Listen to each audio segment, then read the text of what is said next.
Hello, my name is Roman Fishman. I'm an attorney, and in the next 10 minutes, I'll go over 6 tips for startups.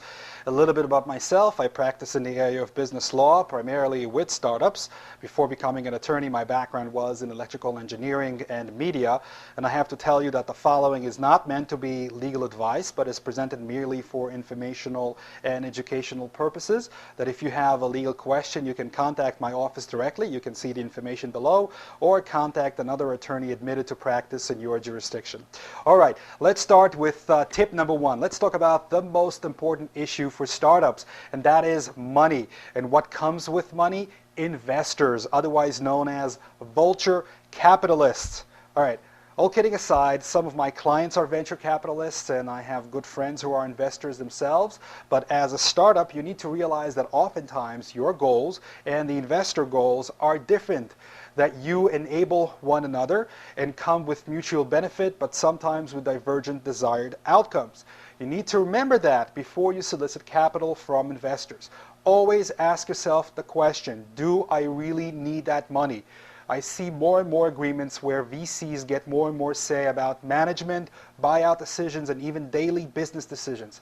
If you need an example about the power of investors over a company, just read about filmloop.com. Now, I don't blame investors for wanting more control. It's their hard-earned money and they have entrusted you with, but it is your startup after all. So if you need to take less money and retain more control, maybe that is the better option. And when you do take capital, do not ever use the term burn rate. I forbid my clients from using that term. Instead, you should use the term investment rate. You need to respect your investors' money. You shouldn't be burning it, you should be investing it. By using the term investment rate instead of burn rate, your attitude towards that capital will change. And maybe more important, the VCs will appreciate your concern for their money and are more likely to extend additional help should the startup require it. So be very careful about not soliciting too much capital. Remember, the more money you take, the more issues you'll have, and be respectful for that money. Okay, tip number 2, I have some bad news for you. You will be sued. There. The good news is that you will be sued only if you have money or a technology or a service that is worth a lot of money. No one will bother you if you can't pay out. So the good news is that the moment you get sued, you know that you made it. And at that time, the professionals will deal with it. But being that you might get sued, you need to start planning for the future right now. And the best way is by involving professionals in your startup early on. Don't wait for round 1. You should be thinking about involving professionals even in the concept stage. Get yourself an attorney. Now, I know, I'm hawking the merchandise. I'm an attorney and I'm trying to push the likes of myself onto you. No, it is very important to strike relationships with professionals early on because you need somebody to deal with the reality of doing business. So you need someone who can watch out for you. There are many other reasons why you want professionals on your team early on. If you are in a startup with partners, you want somebody to be able to draft an agreement between the partners. If you are showing your startup to VCs or are involved in discussions of any sort, you better have an attorney by your side. You want to have somebody that is able to look into the future and flag problems that may be small right now, but that may grow into bigger issues. An ounce of prevention is worth a pound of cure. And maybe more important than all is the Bozo filter factor. When you have a professional on your team, it signals to everyone that you passed at least one Bozo filter, and by at least one serious person. And you cannot imagine how many crackheads there are in this field. So this leads me to tip number 3. Know the difference between a good idea and a good business idea. Now, we all know about good ideas. We have 10 of them in the shower every day.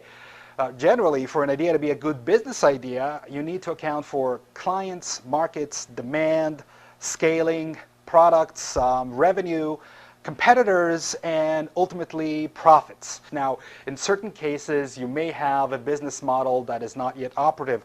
that's okay. As an example, in the case of internet advertising that these days allows sites such as Digg.com to be a viable business, when only several years ago it probably would have been impossible to operate profitably. But it is your responsibility to provide an action plan on how to make your business model operative.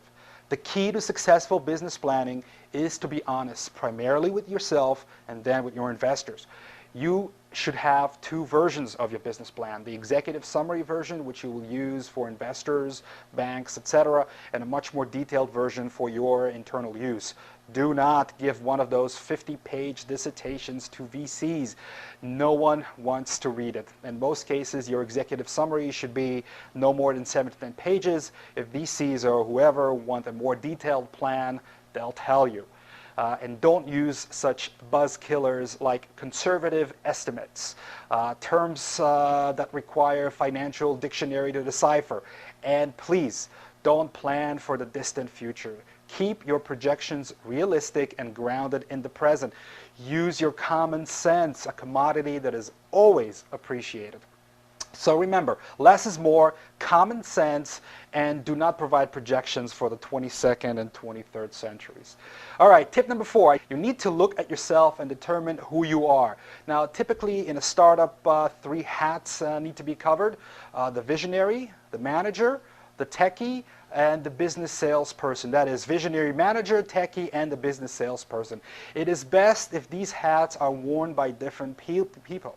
Ideally, a startup would be made out of at least 3 people, each wearing 1 hat. If you have less than 3 people, be mindful that one of you will have to wear more than 1 hat. Now, this means that you should consider bringing additional partners on board. Now, it could be the attorney that you've been working with, and the accountant, a friend, a colleague, etc. Always remember that the more people are involved in the startup, the greater the chances that the startup will succeed. If you think about the concept of 6 degrees of separation, every single person that comes aboard brings with them a wealth of knowledge and contacts. Now, the more people you have involved in your startup, the more people have a stake in the success of that startup. Obviously, you want to strike a balance between equity and the number of partners and equity owners. But where you have a chance to add valuable people on board in exchange for some equity, chances are your investment will pay off in the future tenfold. Remember, it is better to own a little of a lot than a lot of nothing. Now, as partners, you need to clearly divide responsibilities and have a working structure for decision making. I'm not going to tell you how to reach decisions as long as you do it in a structured and predictable manner. It is very impressive for VCs to see a startup that has a good working structure with a clear decision making process. It's very competitive out there, and you become very attractive if you can reach decisions in a coherent way. It makes things easier for VCs, and therefore more likely that you will get funding as opposed to another startup. All right, tip number 5. This is an important tip and often overlooked, and I think I'm going to get flack for it because people think it's not important, but I know that you are likely to be consumed with the technical aspects of the startup every waking moment, and many times you even dream about it. Hopefully no nightmares. But you should make the time to mingle, party, network. Mingle, party, network. Even if you are busy, most of your success will come from personal contact. Remember, vitamin C, as in connections. Knowing someone is as important, if not more important, than having a good idea. Think about your college mates, grad school professors, virtual communities, etc. Do not discount anyone. If you followed the previous tip, then your sales and business person should also be your designated partier. Although you should all network, mingle, and have fun. No one wants to do business with boring people, so party on. All right, finally, tip number 6. Save all your little napkins that you wrote the business plan on and the first computer keyboard that you spilled coffee on. Neatly organize them. You'll need something to put in your company's museum. So you might as well start collecting now. And if the startup does not work out, it'll be easy to get rid of all the junk you just organized. My name is Roman Fishman, and I hope these 6 tips for startups have been helpful to you. You can see a transcript of these tips at thelegalist.com.